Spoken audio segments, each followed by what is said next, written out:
Chapter 16, The Race. "On three?" said Tumble. It was mid-morning, and she and Blue were standing together on the dirt road, ready to race. Tumble had promised to give her 100% best effort, but they had agreed she could take some measures to make running more difficult.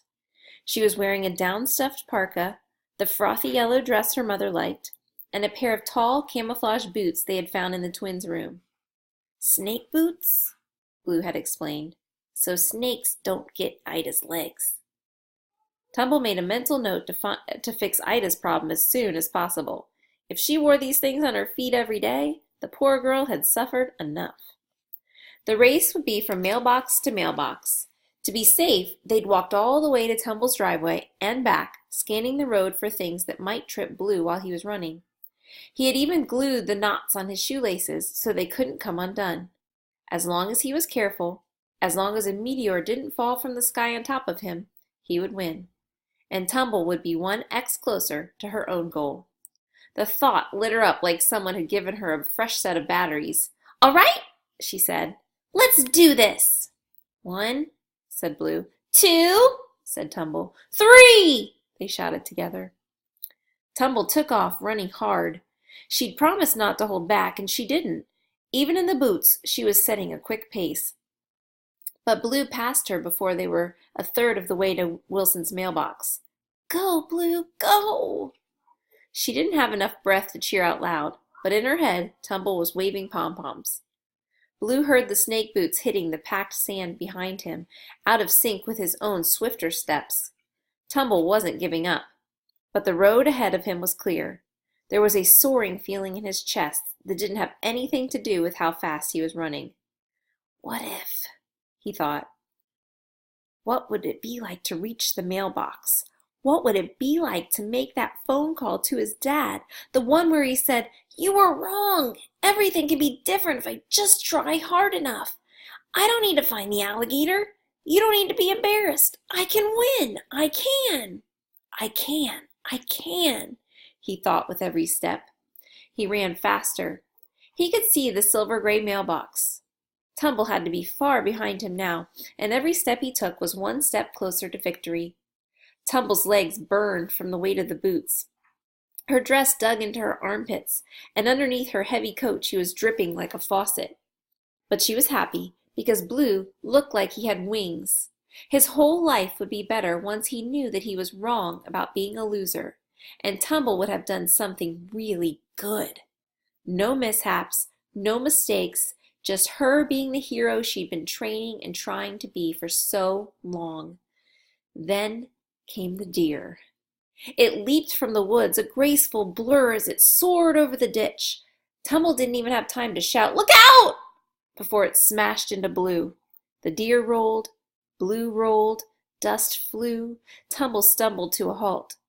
The deer was staggering upright. It was big, a beautiful orange-red color, with such wide black eyes, so innocent-looking. Without even glancing at Tumble, the doe shook herself off and darted into the woods on the other side of the road. Blue stared at the bloody gash on his shin. "Yikes!" Tumble hunkered over him. Her eyes were wide. "Does this kind of thing happen a lot around here? Deer just tackling people for no good reason?" "I don't think so." Blue pressed at the gaping edges of his wound. He winced. "I think I'm just lucky." "Don't do that," said Tumble. She threw off her coat and crouched lower. "Your fingers have germs. You probably need stitches." Gnats were trying to settle on Blue's leg. Tumble waved them away. "The clever hero is never underprepared," she muttered. "I forgot my first aid kit, but it's not far to the RV. I've got butterfly tape and antiseptic." Blue bit his lip and stared at the rivulets of red pouring down the sides of his shin to stain his sock. He hated to admit it, but Tumble was probably right about the stitches. The gash stung and throbbed, and it didn't look like it was going to stop bleeding any time soon. "I was so close," he said, looking toward the mailbox. "You were," said Tumble. "3/4 of the way at least. See? You're not a loser." "If it wasn't for the deer, it would have been something else." "I don't believe that," Tumble said, in that way she had. as if she could make the world behave itself just because she said so. "Blue, you can win! You were about to! The finish line is there!" Blue gazed at the entrance to the Wilsons' driveway. So close. Just yards away, really. "I want to finish the race." "You do?" He nodded. He could feel it, the almost victory. What if the trick was to keep trying? What if he had kept on playing tiddlywinks with one good eye? He wanted to know, once and for all, just how badly it could go wrong. "You probably do need stitches, though," said Tumble. She looked torn. Blue guessed Maximal Star didn't recommend letting wounded victims run off into further danger. "If you can race in that outfit, then I can race with a little cut on my leg." Tumble squinted at the mailbox.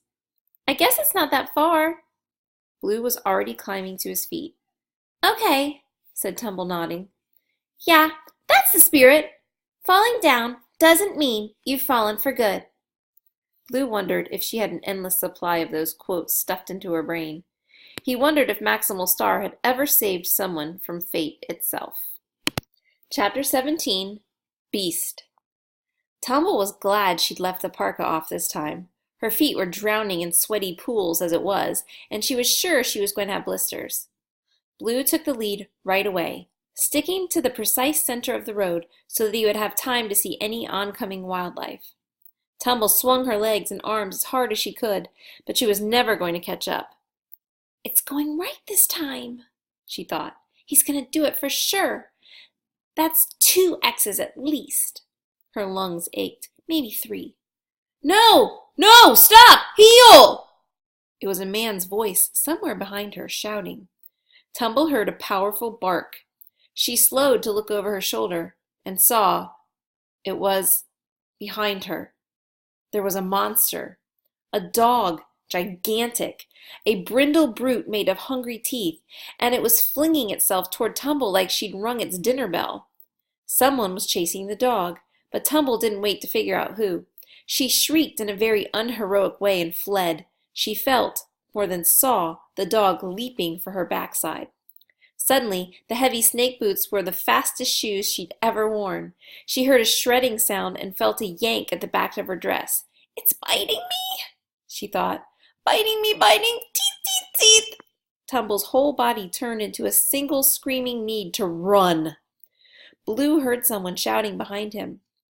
Then Tumble was screeching, and then, before he could figure out what was going on, Tumble was passing him.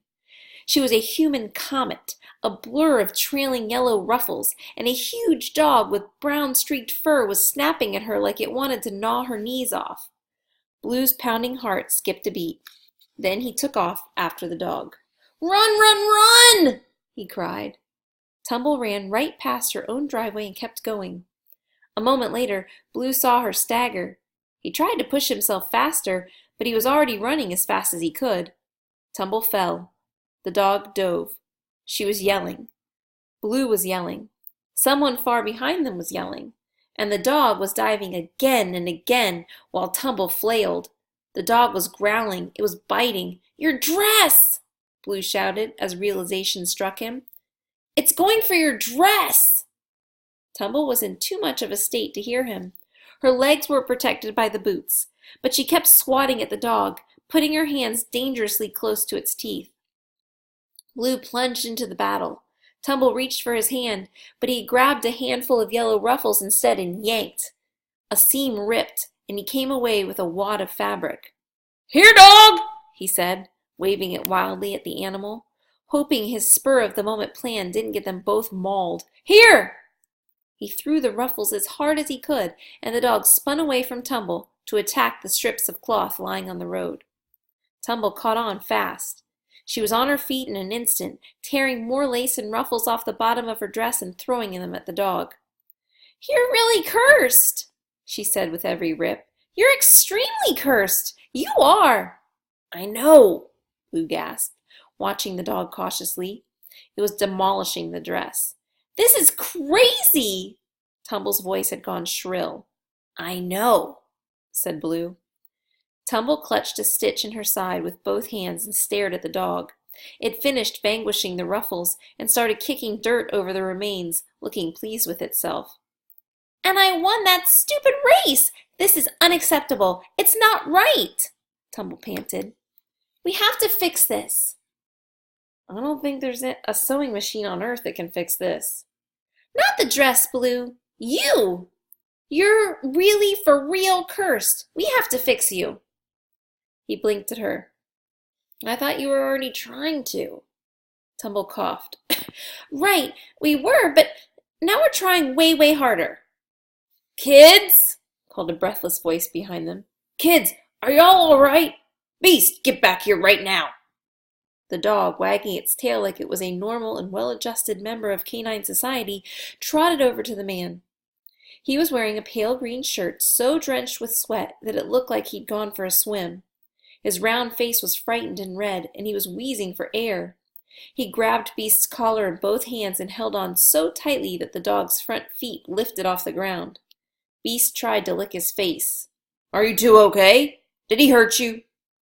Then he saw Blue's injured leg, which was bloody from knee to ankle after his frantic run. His eyes bugged. "Good night! Son, you need to sit down right now. You could pass out. I'm going to call an ambulance, or... No, that'll take too long," he babbled. "You just wait here. Just wait here and I'll get help.